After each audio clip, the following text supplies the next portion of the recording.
All right. So we are here to talk about linked lists. This is going to be our transition into a discussion of data structures. And you'll hear this like data structures in conjunction with data structures and algorithms. And so far in this class, we've talked about how do we do things in Java specifically. So making that transition from Python of more of a high-level programming language to Java, which is more strict on things like types and arrays. We've talked about how do we get input from the user. That's the unit 3 with scanners. And then we talked about object-oriented programming of how to create objects, how do we create classes and inheritance and link things together. Now we're going to talk about data structures. So we're going to have a game. I have for you, no. I have boxes. Boxes have little strings connected by clips. And actually, I will go to the document camera. All right. Thank you very much. We'll come back to this. So this is what we get, where we have these boxes that are in some sort of a line. Each box has a coin in it, and they're connected by these links. This is a data structure. We have built a structure that is used to hold data. A data structure is a kind of object that holds some things, has some public functions, some private functions, and holds data in some representation in memory. And so remember we talked about this diagram where now we know what public functions means. We know what private functions means. And for all the data types that we've made, we store some sort of information in some kind of data. So for like the combination lock, maybe you store that information as an array of like, this is the first combination, this is the second number, this is the third number. Maybe you store them as 3 integer variables. That's also a data structure. We have held this information in some form in memory. So we're going to be talking about a linked list kind of data structure. And so we have worked so far with arrays and we have worked with lists, where arrays are typically more rigid, right? We have to define them with a size. Once we have that size, we cannot change it. And lists kind of like they're still based on an array, but they kind of hide all that information from us. So we can just like add things as much as we want to a list, and we don't have to worry about reallocating, right? So that data type hides that details from us. We're going to build a data structure ourselves. We're going to build it so that we do not, so we're like moving away from the land of arrays and we're building a whole new data structure ourselves. In this, we are the designers. We will make choices that affect how this type, how this list will get used. So we have choices to make. The choices that I make and that I demonstrate may not be the choices that you would make. So a linked list is like an array. So I have distributed around rigid structures. Can I have the, what's that, the pillbox? Just one of them? Yeah. Okay. So I've given you something like this. So either it's an ice cube tray or this is a pillbox. This is an array, right? When we create it, it has a fixed size. So this has 1, 2, 3, 4, 5, 6, 7 spots. And they're right next to each other in memory. That's an array. Linked lists are like an array, are in that it stores items, but we have to define more what that structure looks like. So we've got this demonstration in front of us. Another analogy I like to use is like, imagine that we're trying to cross a river in the dead of night, and there's stepping stones in the river to help guide us across. And as we go and cross the river, we can only see the stone directly in front of us, right? And let's assume that like maybe the stone is small enough so that we can't like go backwards and like, let's undo that. We can only go forward. That's how we're going to see a linked list. We're going to talk about what all of these means, where a linked list is going to be made out of nodes. It's going to consist of a set of nodes and a set of references. And there's different configurations.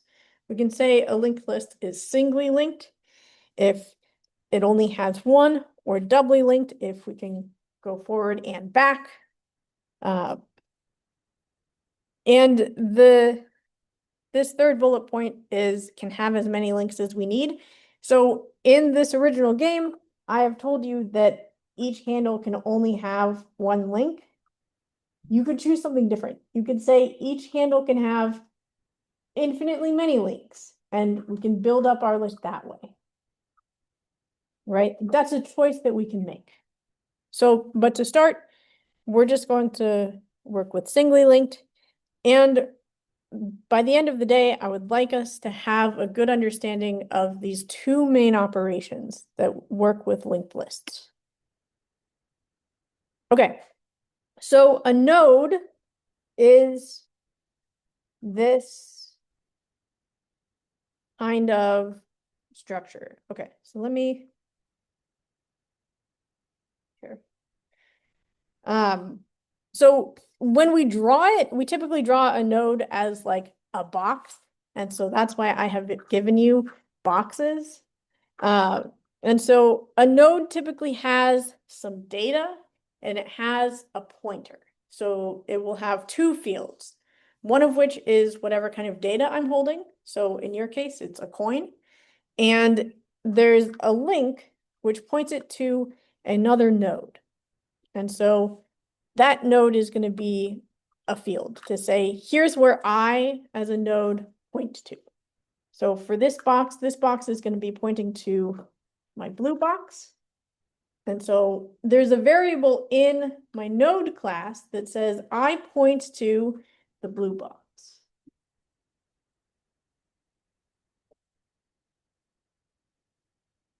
Depending on how we configure it, if we allow the links to go both ways, sometimes it has a previous pointer. So typically we say this node points to some other node next. And sometimes we have an option to go the previous way. It's got super basic getters and setters. So get next and set next, get data and set data. And the way I'm going to type it in class today is it's going to be generic, where it has these type parameters that we talked about last Tuesday. Okay. So let's open Eclipse.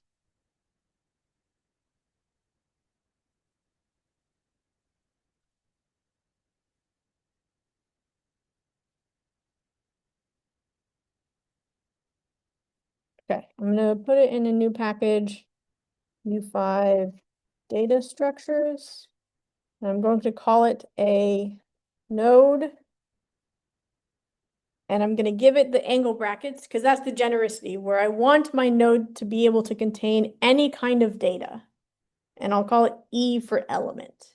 So when we're in an array, each thing in the array is an element. When we're in a linked list, each thing in the list is an element. So I'll use E for element.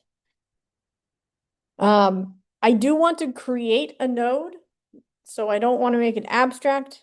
It's also not related to any other thing that we've implemented so far. So it is a base level class. So we'll do this. I'm going to have two fields. I'm going to have the data. What type will that data be? It's going to be whatever I say when I specify my node. So when I create my node, I'm going to say, hey, hold a coin in my node. And so that's where that E is coming from.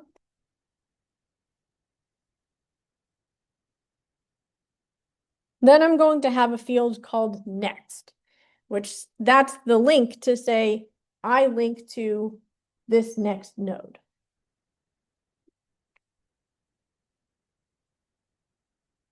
And so it's super basic. This is pretty much all I need. So I'll just do the getters and setters. Generate getters and setters for both of these. And I will also generate a constructor. Trying to think of how will I want to create a node in code. I probably want to be able to create just an empty node.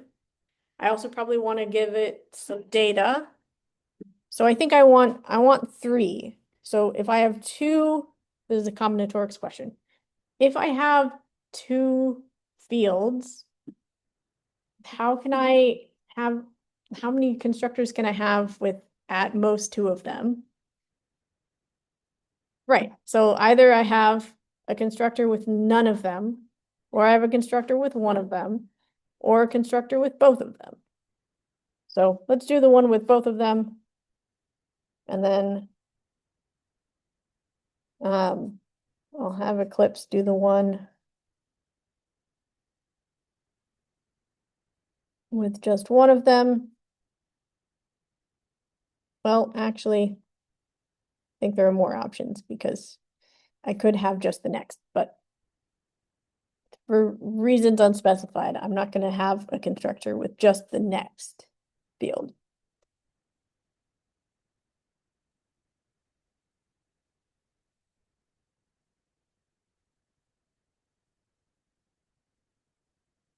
And then I'm going to have the super boring constructor that just sets both of those things to null. And then I'm good to go. So that's my singular box, right? Each box is a node. So the container of where the coin actually goes, that's my data. And then I have the string that clips to one end, that's the next pointer. And so going forward, I'm going to assume that the black end of the link, if we look at these, you'll see that like each of these has an arrow pointer. So like there's like an arrowhead to each of the arrows. The black is going to be the arrowhead. So like the black points to something.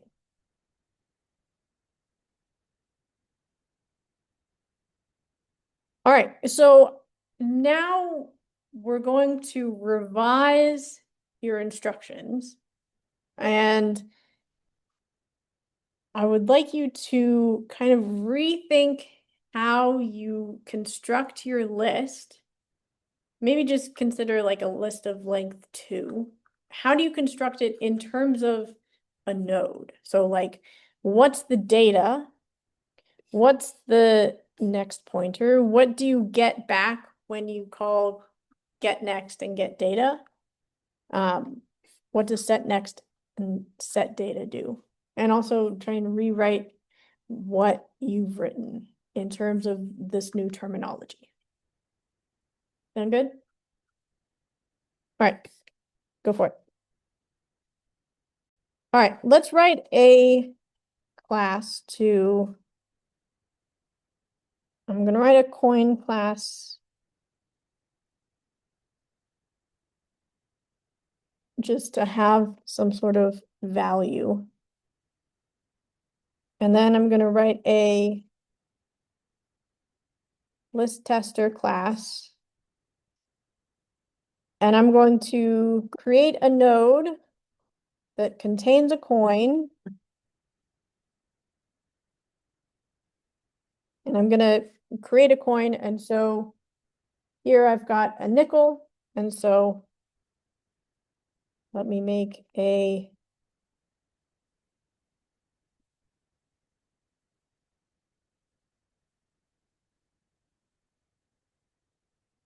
simple constructor to set up that value. And so I'm going to say my node containing a coin, I'll call it n, contains the coin with the value 5. And that is, now I have a box and it's pointing somewhere. If I don't specify in my node constructor, then it's going to set it up to just point to null. And I've put my nickel in the box. Right? That's what I've done with that line of code. This is what I get.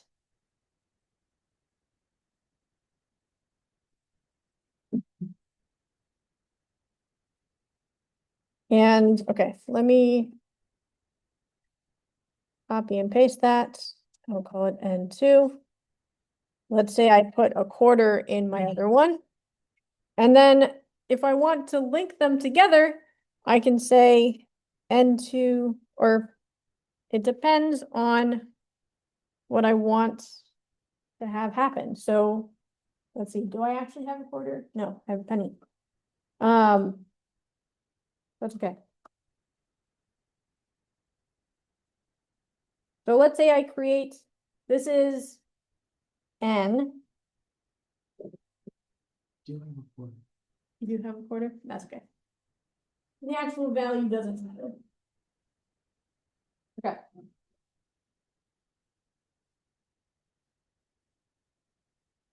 That's N.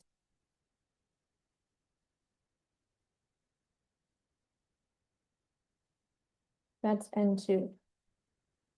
If in my code I say n.set next N2, then I'm going to say N has a field next, and I'm going to make it point to the variable N2. And so I'm going to flip it like that. And now they're linked. Okay. So in code, I would say n.set next N2. With me so far? All right. So in terms of how you'll see linked lists represented on the internet, again, a node is basically a box. And so when we link nodes together, we get what we call a linked list, singular, where it's this list defined by its links. So one node links to another, links to another, links to another. This is an array on the left-hand side where we've got memory locations, and you'll notice that this is at 100, this is at 104, 108, 112. So it goes up by 4 every time. That's an array. Linked list just has, here's a node. It points to another node. That points to another node, and so on. They're different structures. And so like if you look at your ice cube tray as opposed to a linked list, they both store information, but it looks different. Here's another way of seeing it. Something you'll notice is that like this one and this one have an arrow that points to the first node in the list. We call this the head. And so the head is just like a sticky note that we put on one of our boxes to say, here's where we start. Okay, so I would like you to think about, so you've got your array in front of you as opposed to your linked list. And so talk about what's the difference between the two? What separates them? How can, like, what can one do that the other can't? Let me think about anything else. Yeah, what's the difference? So talk about it in your groups and then we'll share. All right.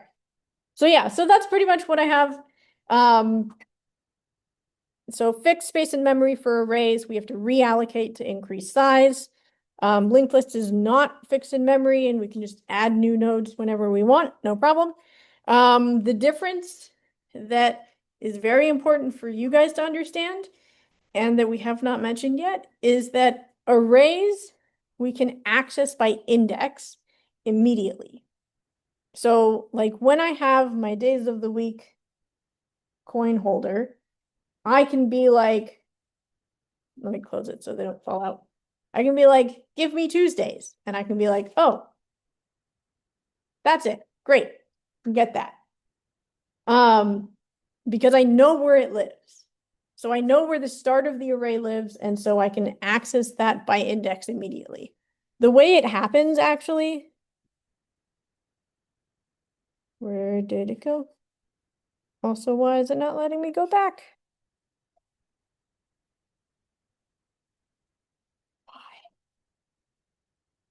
What is wrong with PowerPoint?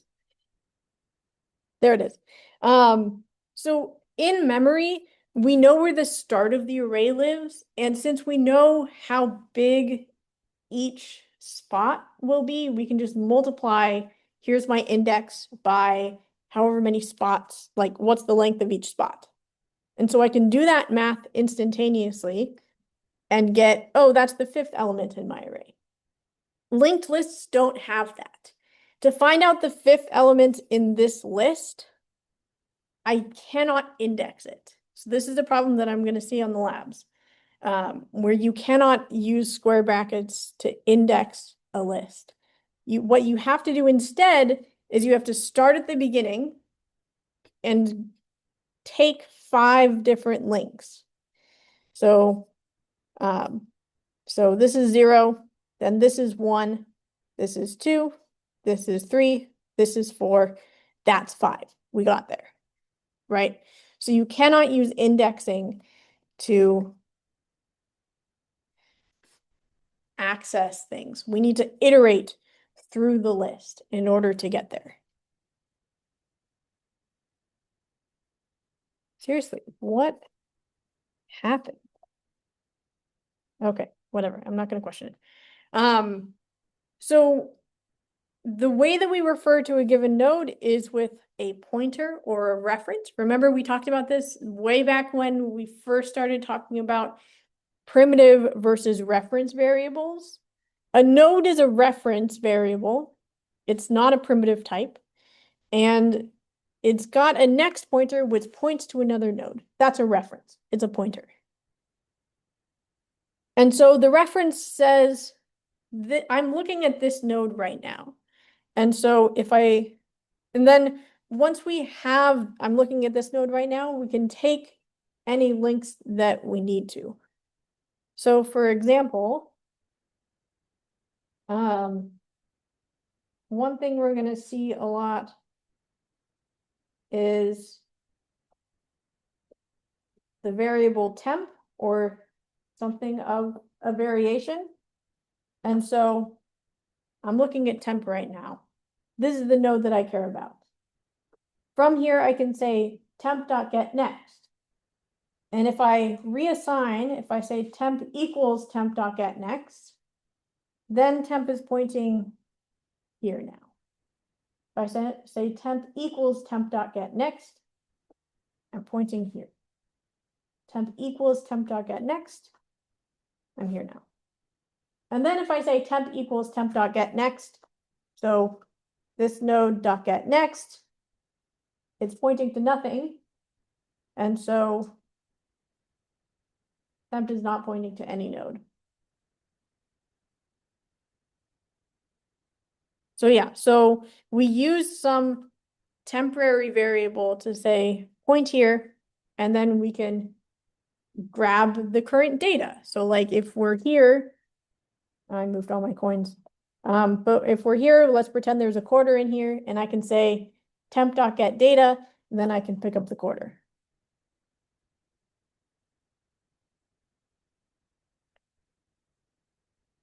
All right. For our linked lists, we're going to need to know where to start. So for our linked list, we only have the next pointer. So there's only a way to go from here to the next. We cannot go back. And so if I am here on my orange box, and then I say, let's go to the next one, there's no way for me to go back, like ever. If I lose the reference to my orange box, I've lost it forever. And then this is where Java's garbage collection comes in. And after I'm done with the function, it goes and just like vacuums it up of like, oh, you're not using this. Okay, I'm gonna throw it away. So we need a way to hold that. Like we need a way to remember where my orange box is. And so we'll keep that with a variable that we call the head. So that's always going to be my first node in the list. And so that's our anchor. Sometimes you'll see maybe we have a tail node. So let's see. So this would be the end of the list. And so this could be our tail. For a singly linked list, having a tail doesn't make much sense because like, what are we going to do with it? Because we can't go backwards at all. So for a doubly linked list, having a tail makes more sense. For a singly linked list, not so much.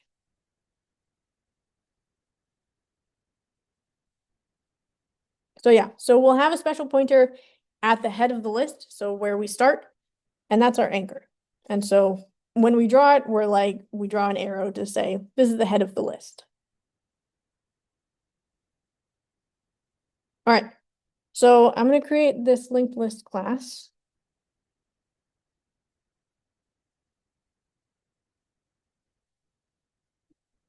And I'm going to say, again, it's going to store some type of element. So I want my linked list to hold coins. And it's going to be a collection of nodes. In terms of my fields, I really only want it to be, let's see. So my fields are deceptively simple. Just the head. That's really all that I need because the head has a link to the next node. That's got a link to the next node. So I don't need to worry about that. I just need my anchor. And so I just need, okay, question for you. Is it that or that? Who votes for the first one? Who votes for the second one? Great, you're correct. Why? Right.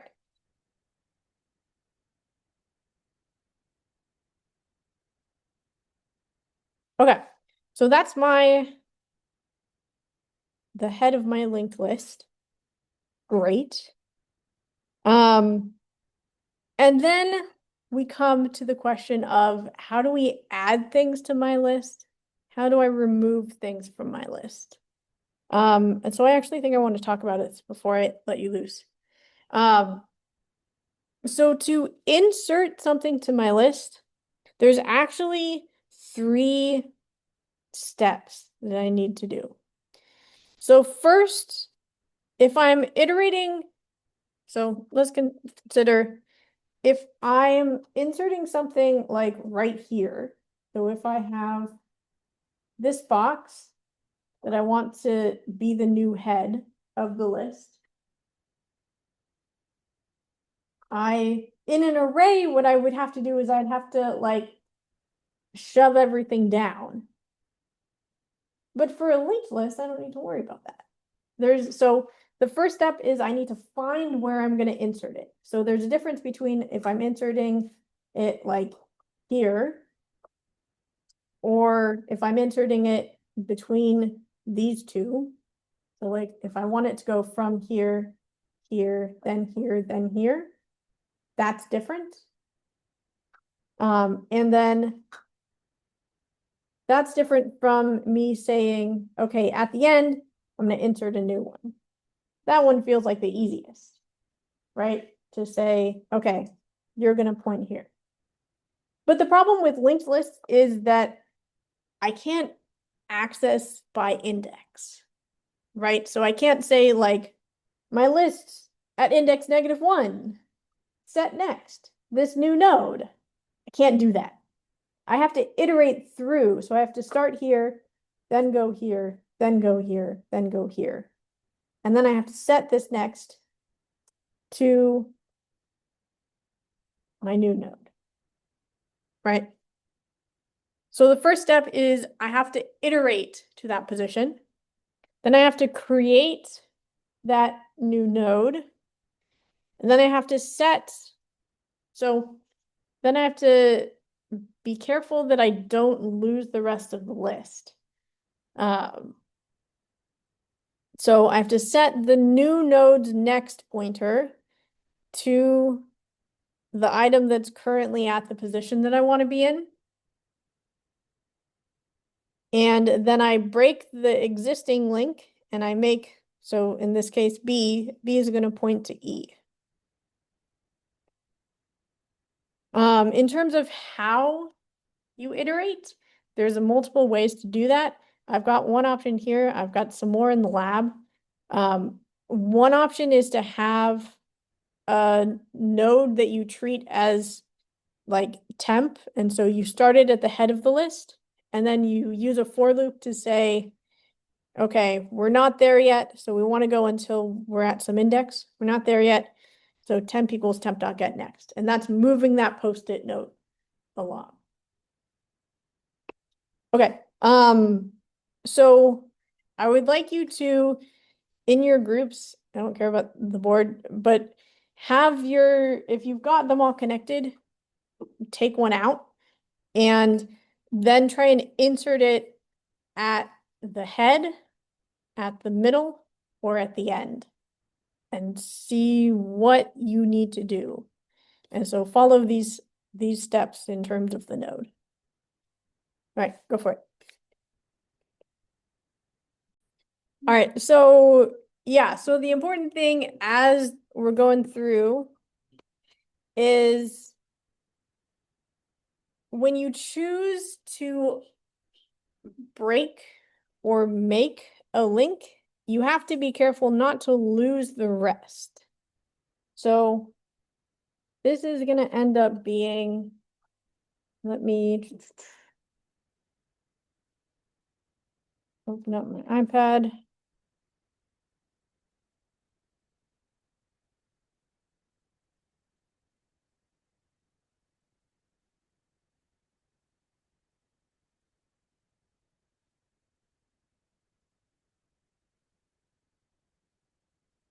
Okay. So, all right, I'm going to use this. So let's say this is the head of my list and it points to all of these nice things. To insert at the beginning of my list, I say I'm making a new node and I'm going to point from this to the next one. And then I just move that post-it note to say head doesn't point there anymore. Now it points here.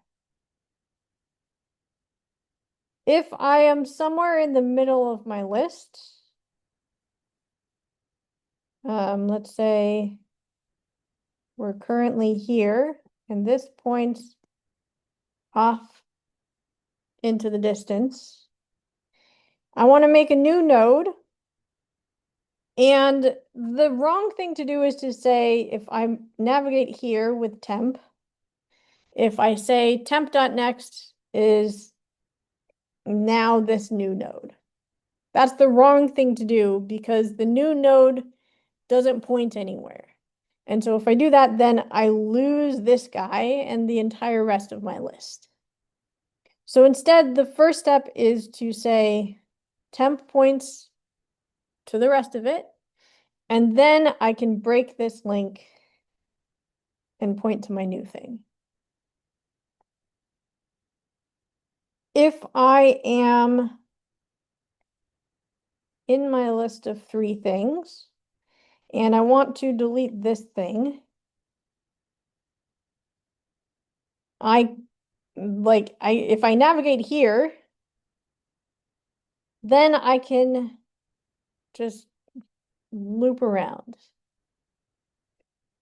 You can do this super easy in one line, where if you say, so you navigate to where you want to be. So in this case, this is temp. We say temp.set next to be temp.get next dot get next. So you can like chain these dot operations, which is super cool, where you can say, okay, get me the next thing. That would be this node, and get me that thing's next, which is that node. And so in that way, we can kind of like move around. All right. So something to consider for each case is, where are you doing this? Do you need to get there? And the other consideration is to make sure that you do not lose the rest of the list. All right. So my implementation uses this genericity. It's been parameterized, so it can hold any sort of thing in it as long as it's all the same type. So it's going to hold all of my coins. So this is why we talk about genericity.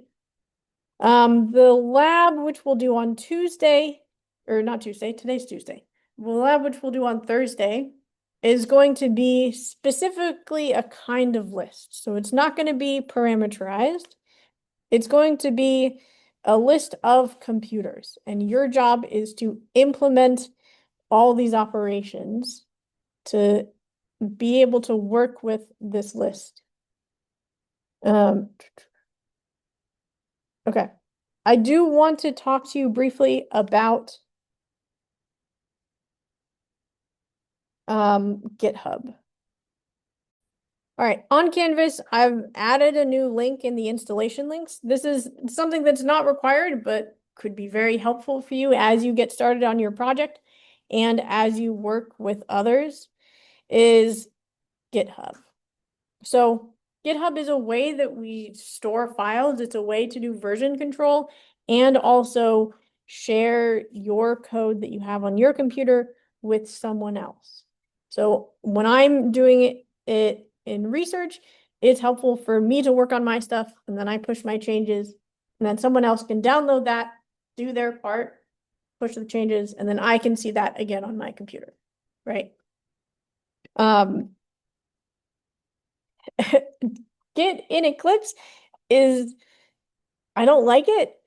And you may also not like it. And so there's options to get around this. Either you could do it in VS Code, or you could download the GitHub desktop, which also works.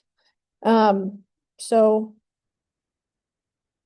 I have installed it. So I've got a link in here, so where you can download it.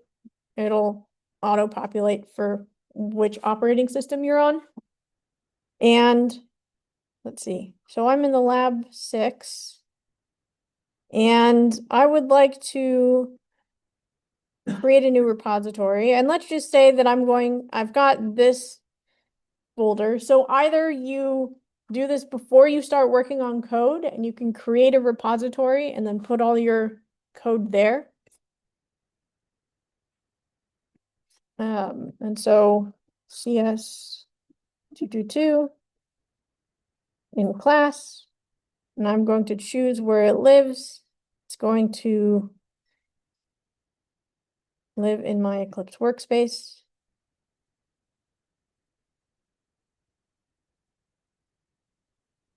Yeah, I have to give it a name, don't I? Here, let's go there.